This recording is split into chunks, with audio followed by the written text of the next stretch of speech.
uma olhada agora no que acontece quando você tem duas fontes coerentes.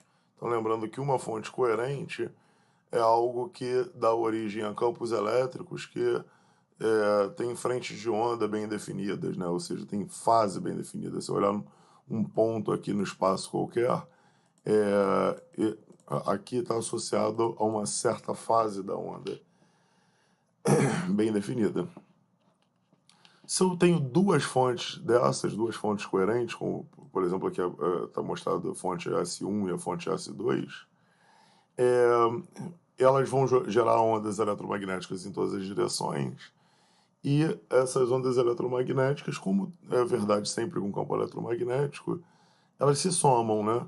O campo elétrico total observado num ponto qualquer, aqui no caso eu estou assumindo que a onda, que o campo elétrico está apontando na direção Z chapéu, ou seja, para fora do plano aqui, o campo elétrico total vai ser A1 mais A2.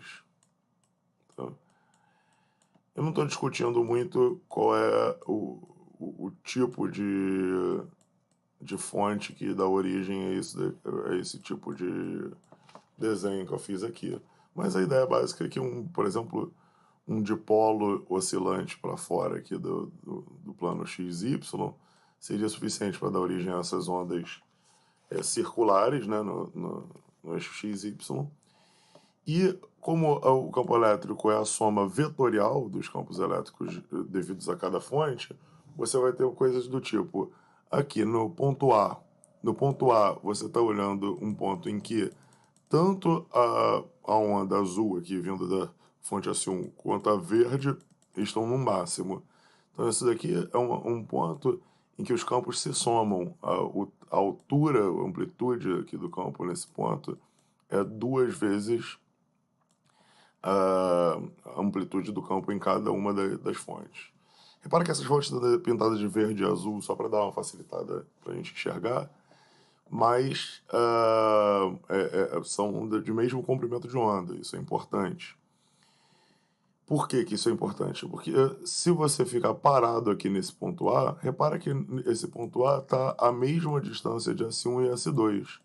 Então, mesmo depois de um tempo, quando essas frentes de onda vão andar para frente, sempre a distância que a próximo pedaço de onda andou de S1 até A é igual a de S2 até A. De modo que eles estão sempre em mesma fase, não tem diferença de fase entre a onda em S1 e S2. Então ela vai estar sempre oscilando entre 2 a 0 e menos 2 a 0. Então é uma região em que tem uma amplitude alta de oscilação aqui. Se você olhar, por exemplo, um outro ponto, como por exemplo o B, isso também é verdade.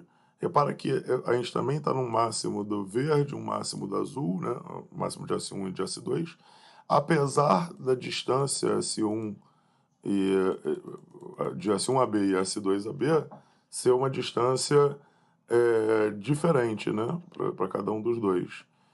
Isso se deve ao fato, como a gente vai ver no próximo slide, de que uma distância é diferente da outra, mas por um número inteiro de comprimentos de onda.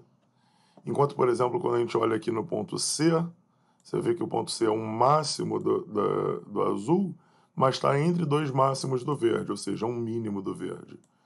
Então, uma crista do azul e entre duas cristas do verde. Então, aqui é um ponto em que os campos elétricos se somam vetorialmente, o que significa que eles se subtraem, um está apontando para cima, o outro está apontando para baixo, então vai ficar E0 menos E0. Então aqui no ponto que a gente está olhando, a amplitude é zero. E sempre vai ter uma diferença de fase de um para o outro de π, o que vai significar que a soma nesse ponto é sempre zero. Então aqui é um ponto que você nunca vai medir o campo elétrico nenhum. Isso aqui é o que a gente chama de interferência destrutiva. Então a gente vai estudar isso mais a fundo, mas a ideia básica é simples, né? Se você olha um ponto em que a distância desse ponto, as duas fontes, difere por um número inteiro de comprimentos de onda, a gente está olhando uma interferência construtiva. Enquanto se for uma diferença por um número semi-inteiro, é uma interferência maximamente destrutiva. É claro que existem pontos que não são nenhum nem outro.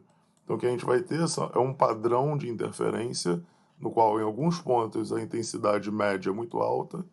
Média, porque em alguns momentos o campo elétrico vai ser zero, mas tem uma amplitude alta de 2 a 0, enquanto outros pontos vai ter amplitude zero, e aí você vai ver um ponto escuro.